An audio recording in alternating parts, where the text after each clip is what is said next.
Tolstoy once wrote that victory in war comes down to two variables.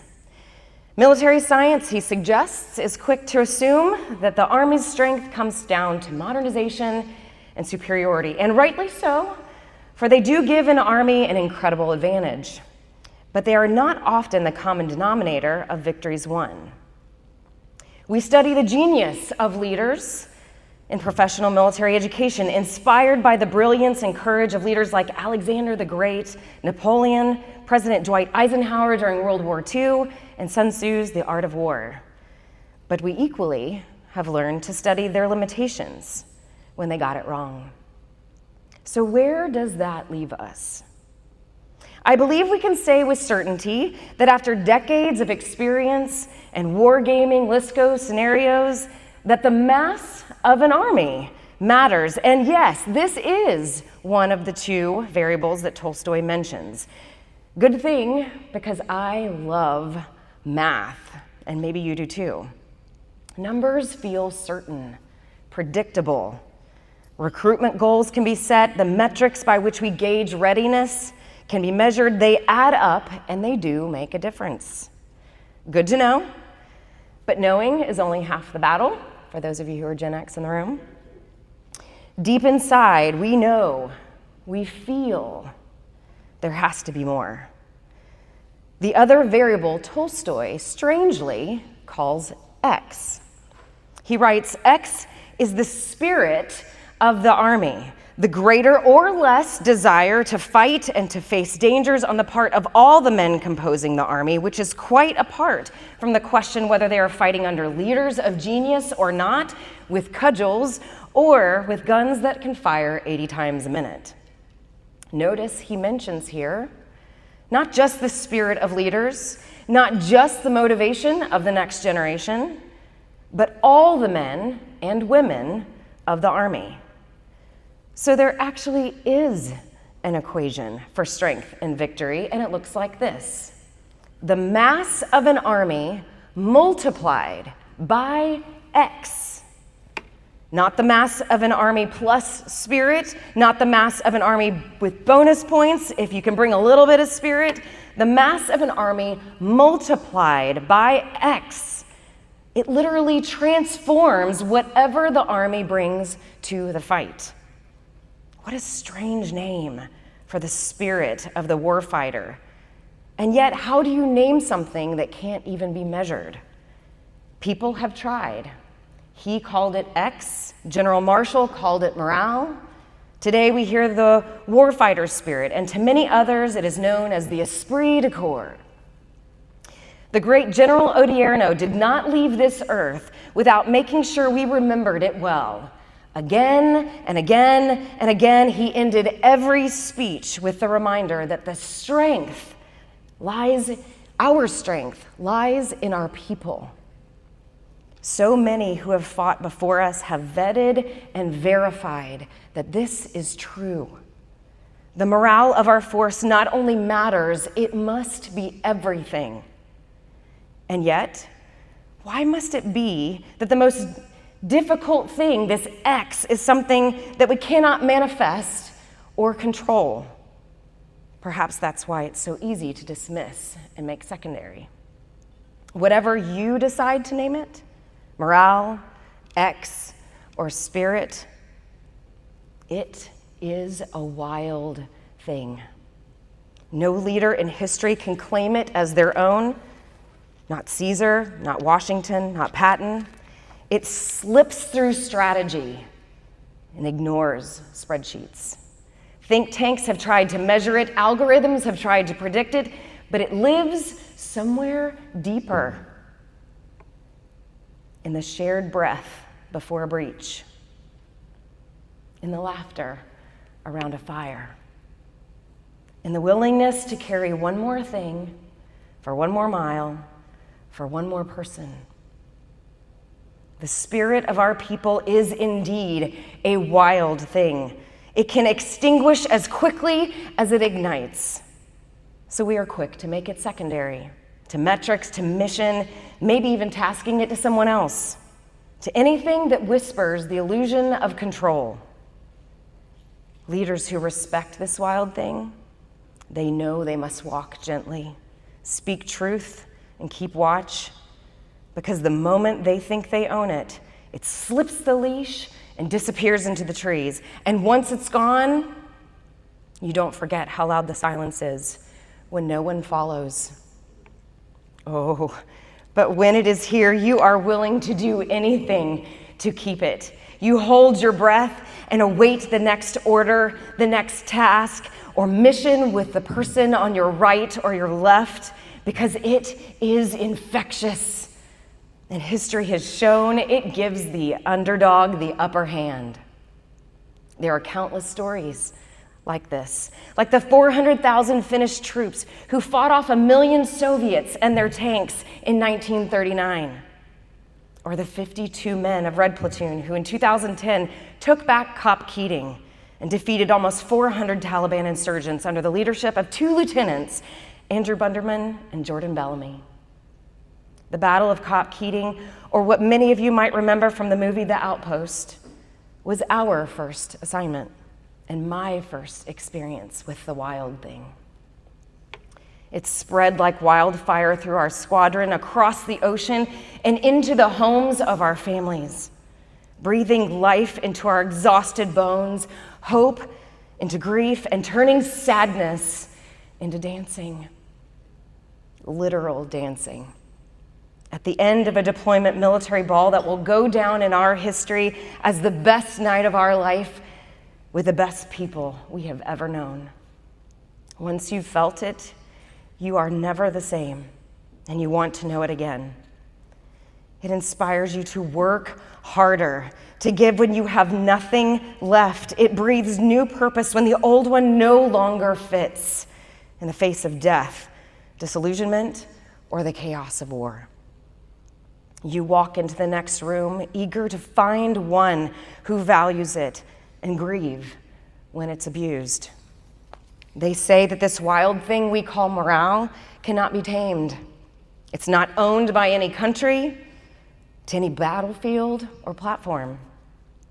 It currently roams the streets of Ukraine, where people count resilience as a badge of honor, and 71% of its citizens remain hopeful.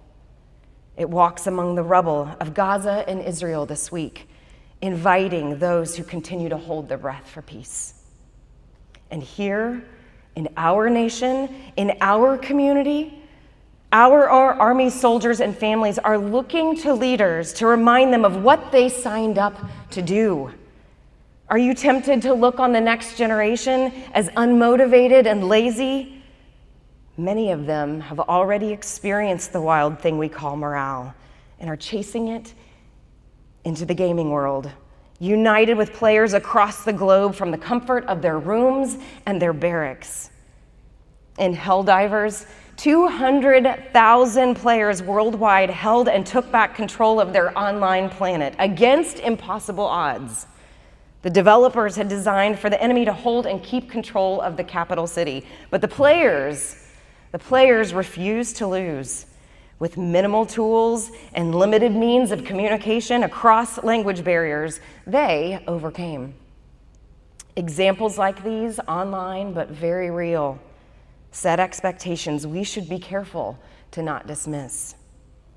I assure you, the next generation is telling me that they are ready to deliver excellence, ready to bring their talent, and ready to engage with an army that is willing to acknowledge that this the well-being and motivation of the people, is just as critical to mission readiness.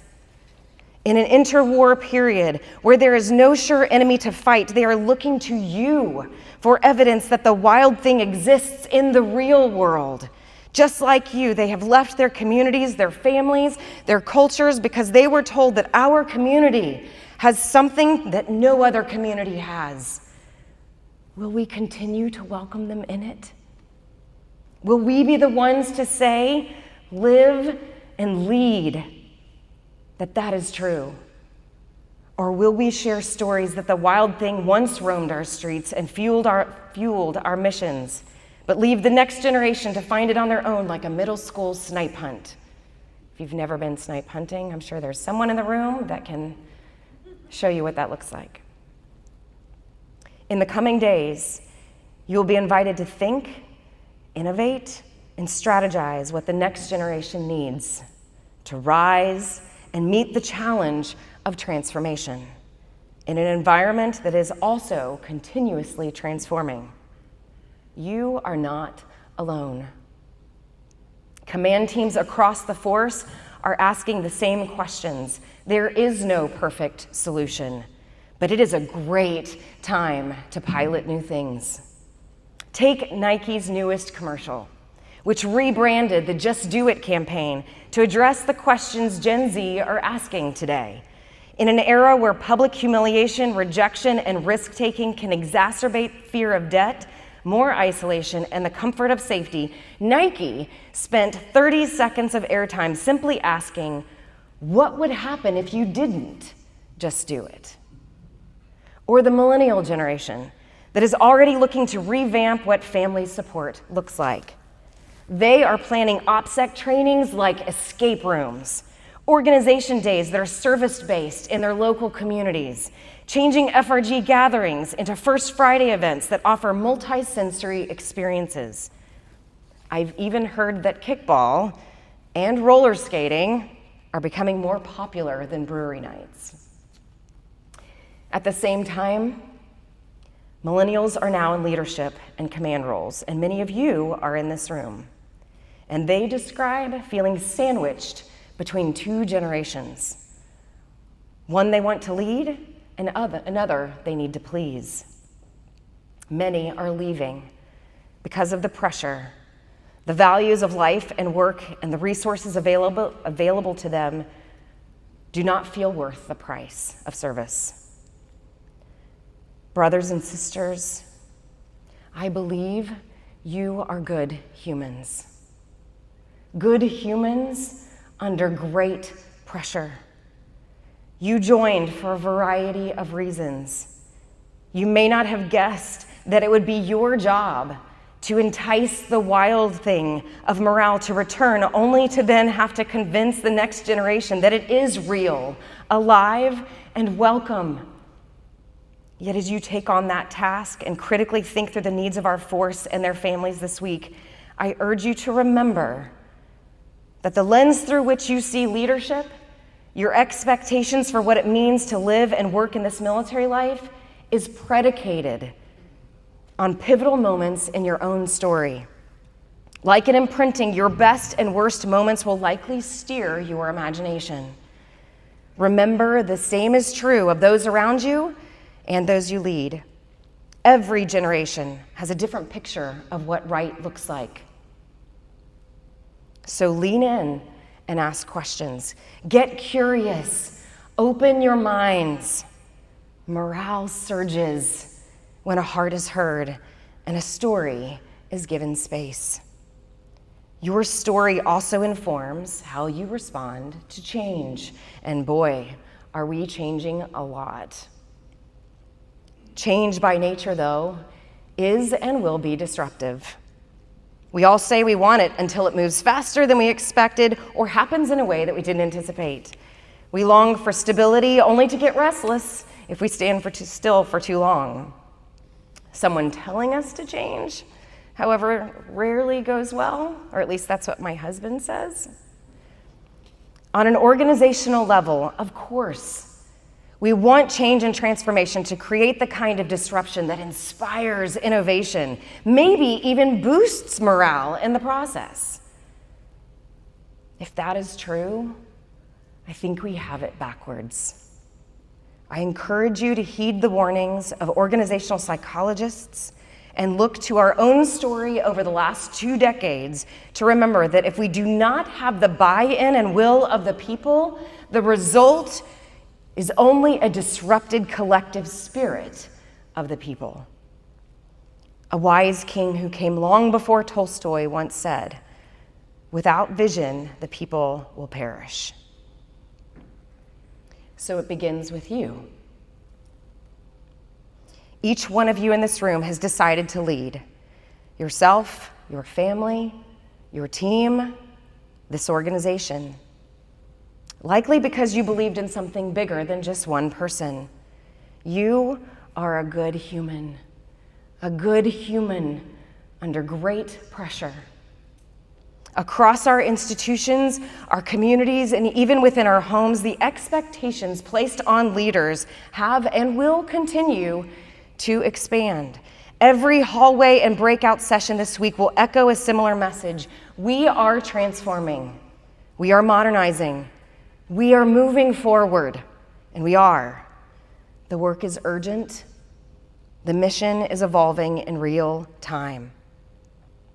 You may not have had it on your bingo card for 2025 or 2026, but you are leading this multi-generational community through cultural friction, emotional fatigue, generational change, and public scrutiny. And at the same time, you are being asked to model humility, consistency, and calm.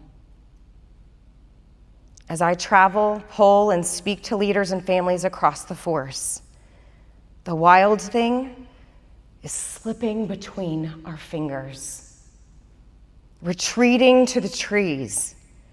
And for some of you, the pressure of leadership is having the same effect. Transformation in the job is about you supporting this community as it builds the mass required to win wars. But you are the multiplication of X, meaning a transformation must happen here first, and it is an invitation to meet at the intersection of cynicism and greatness. There is a certain percentage of leaders in this room who are excited about the thought and the opportunity for change, ready to bring new systems of thought, innovation, and fresh perspective on the lessons of recent history. Your soldiers need your vision, but you will need to communicate it in a way that makes sense at their dinner tables when their pantries run low. Consistently break through the noise to remind them of purpose when the government shuts down the pharmacy where their children get their antibiotics. This week, I encourage you to look to the expo halls for evidence that if one person can dream it and then share that dream in a way that others can see it, then an idea is worth the labor pains that come with a shared mission. There's another group here tonight, though, that carries fatigue from the last 2 decades of global conflict. Change and transformation have felt like a yoke upon your shoulders. Wounds of war, but also the wounds of leaders who lost sight of the wild thing, have made you way for cynicism and doubt that the wild thing was ever even real. If this is where you find yourself, you will not hear me say that you do not belong here. You are not done yet. To you, I give the words of Nelson Mandela, who, along with other incredible leaders like Viktor Frankl, reminds us that resilience survives the most extreme circumstances when we are willing to cast vision and transform ourselves first. He said, "I have discovered the secret that after climbing a great hill, one only finds that there are many more hills to climb. I have taken a moment here to rest, to steal a view of the glorious vista that surrounds me, to look back on the distance that I have come. But I can only rest for a moment, for with freedom comes responsibilities, and I dare not linger, for my long walk is not ended. I say to you, those whose soul is disheartened, there's truth and value in your wisdom, breath still in your lungs, and a spirit still longing to be united. The next generation will want to know how you moved through the war in your spirit. We have done this before, and we can do it again. Our military has transformed in some of the most remarkable ways. During World War II, we spent $4.1 trillion between 1941 and 1945. That's 37.5% of GDP at its peak. In addition to producing for allies, we built over 300,000 aircraft, 100,000 tanks and armored vehicles, 211 submarines, 27 aircraft carriers, 10 battleships, and so much more. But the call to transform cannot be just about lethality or execution. It must be tempered with leaders and members of the community who will beat the drum on the reminder of our humanity. Remember, the temptation during World War II to win a race for dominance culminated with the scars we left in Hiroshima and Nagasaki, a moment in our timeline where we lost sight of our humanness. We need you. We need all of you. United as one with distinct styles and perspectives of leadership, all of you are mission critical. For we are the 1% of a nation divided, currently in the fight of our lives to fight off division that threatens our traditions of selfless service, honor, and respect. So bring your hope and bring your wisdom. Bring your innovation and bring your deliberation. But offer something different for a generation that is coming in to find something other than the division in their country and at their dinner table. Dare to answer the riddle in our community that has tried to solve it for decades. Which is first, people or the mission?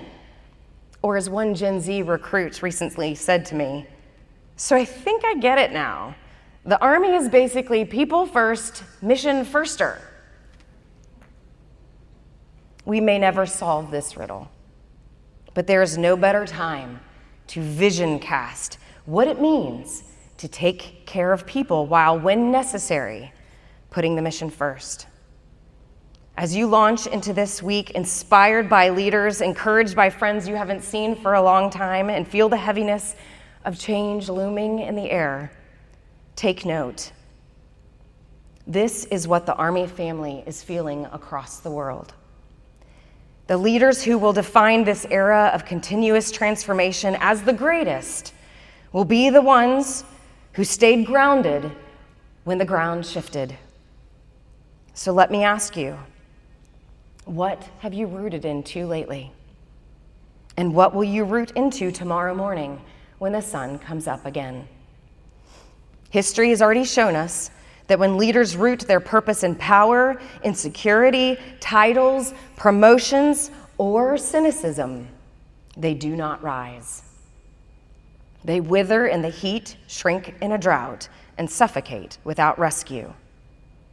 If you need a reminder tonight, listen to the quiet wisdom of the next generation who tells us to touch grass. Let their wisdom teach you to ground yourself in what is real, tangible, and intangible. Remember who you are. Remember who you wanted to become, and be it today. Root yourself in the soil that can stand any type of weather. The ability to lead yourself through change, that is not leadership. That is maturity and the choice that every person makes. Leaders, great leaders, will dare to tame the wild thing and discover they can also influence the weather. Thank you.